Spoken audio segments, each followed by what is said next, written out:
I think nothing nails that more than team cross country. It's a very, very special thing. I did say the 2024 NCAA Cross Country Championships was going to be insane, and well, it really did deliver. The stage was set in Madison, Wisconsin for the big dance and the Thomas Zimmer Championship Cross Country course, a very historic course that always hosts one of the biggest meets of the year in Nutty Hill, and also a course that has featured some great performances. Overall, it's pretty fair in the sense that a lot of people have experience on this course, and it's a great course with rolling hills and lots of places for spectators to cheer on the competitors.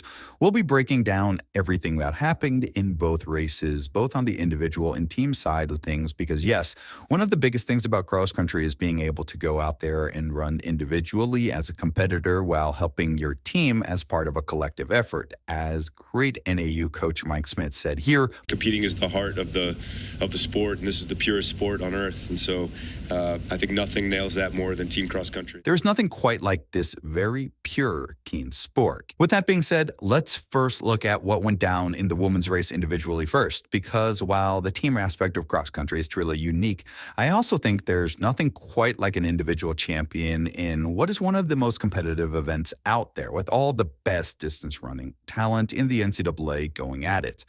I think a lot of people thought, based on the performances this season, that this race would come down to a trio of Pamela Kosgei from New Mexico, Doris Lungale from Alabama, and Hilda Olamoimoy from Florida. And when things got underway, speaking of Olamoimoy, she went out very hard, no display from the gun. And I'm not exactly sure why, maybe just to stay out of trouble early and not get boxed in, but the pace was not super hot early on anyways. Now, all of the usual suspects were packed together at the front. The favorites definitely looked pretty relaxed, though. This race would take a while to really get going, but at 4K, the trio favorites started to turn it up. You could kind of see Kosgei talking with Lungale here, and the ensuing move would start to drop some big names, including Chloe Thomas, Northeast Regional Champ, and Paitlin Noe, South Central Regional Champ, and eventually 3 other prominent runners would fall off in Kaylee McCabe, Mid-Atlantic Regional Champ, Grace Hartman, Southeast Regional Champ, and Amy Bunich, West Regional Champ. Now, unfortunately, the end of this race was not very well covered by the camera. I know there's the possibility of technical difficulties and stuff like that, but yeah. But Doris Lungale did pull away over the course in this final kilometer, coming back from her second place finish last year to take the title. Olamoimoy would try to go with her, but you could see in Lungale's stride down the stretch that she was not going to be caught. Second would be Pamela Kosgei, who would kick in just ahead of Hilda Olamoimoy. Pretty well deserved for Lungale. Coming back as the top returner this year, she ran a smart race and expended her effort well down the stretch to drop the rest of the field. She makes this decisive move. She strings it out, and what's really hard to do is to make the second move off your first move, and she was able to do that beautifully here. Some great performances behind the top 3, though, to note, and that includes Hannah Gapes in 8th for NC State and Kimberly May rounding out the top 10 for Providence, both having amazing performances. And speaking of Providence especially, they got 3rd overall in the women's race, and what was a super surprise given they were ranked 11th, yes, 11th in the final coaches poll. So moving on to the team race, Providence had an absolutely incredible day with a super impressive performance going 9, 16, 19 in a magnificent top 30 from May, Millard, and Flockhart, right up there as the most impressive top 3 in this race, with West Virginia that also ran a great race to grab number 2. Led by McCabe, now Coate and Tate, West Virginia went 6-13, 26 to actually get pretty close to BYU, but the Cougars would simply have too much depth as a pack.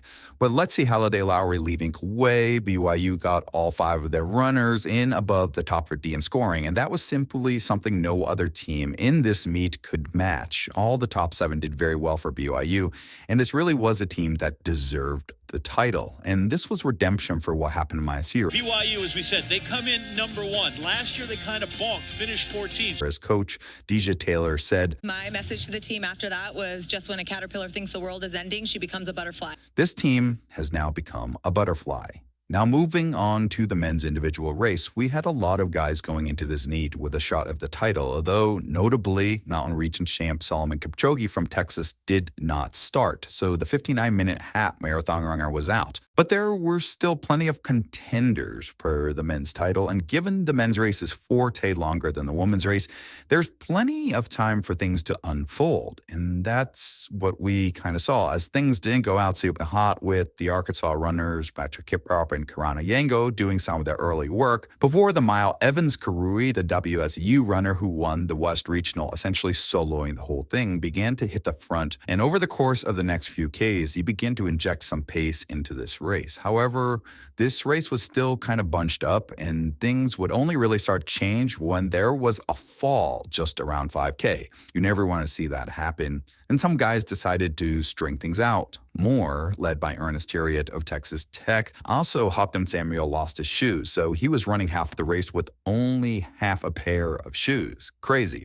Hampton Samuel has one shoe on, everybody. But at EK, the pack whittled down to just a few guys, and Brian Musal threw off his gloves to make a move. However, Blanks looked very ready to cover this, and, well, he'd cover it and find that Musal nor anyone else in the field would have an answer to this, and he'd run away with it over the course of the final K, with no one being able to match him as he'd make his decisive move up the hill and in a hard stretch of this course. You know, when I ended up there with Brian alone, I was like, like about maybe a few minutes before that hill came up, I was like, yeah, this is what I'm doing today. Behind him, Hopton Samuel finished second with just one shoe. Absolutely amazing, especially after he also fell at his regional race a week before. And then Dylan Schubert would place third in a spectacular run for the Foreman senior, and Yassine Abdallah also ran an amazing race for fourth. Meanwhile, for the team race, BYU would complete the sweep by going out hard and hanging on. It was quite something to witness, but the main squad that everyone expected to challenge them, OSU, was simply not in contention throughout the course of this race. Instead, it would be Iowa State, a team ranked outside of the top 3, but also a team that boasts a lot of talent that would try to push back against BYU, and they almost did win the national championship. But you have to give BYU credit here as well. They went out hard and led throughout the course of this race, hanging on in a way that's not easy to do in cross country. And just like with the women's race, the pack they had, led by Casey Klinger in sixth, was not something any team could quite match on that day. I also got to point out the Wisconsin team putting up a huge performance on their home course, getting fourth just behind an Arkansas team that had been a top contender all year. Overall, there's a lot of storylines to unpack from this national championship meet, as there always are, and hopefully this video covered a lot of the action from these races in the truly unique sport of cross country. If you enjoy coverage like this, as now we begin to transition into indoor track season, be sure to hit that like and subscribe button. At my first 3K, I feel like it was so good. I was like... See ya in the next one. It's all about the bill. Oh, yeah. Gosh, I love it.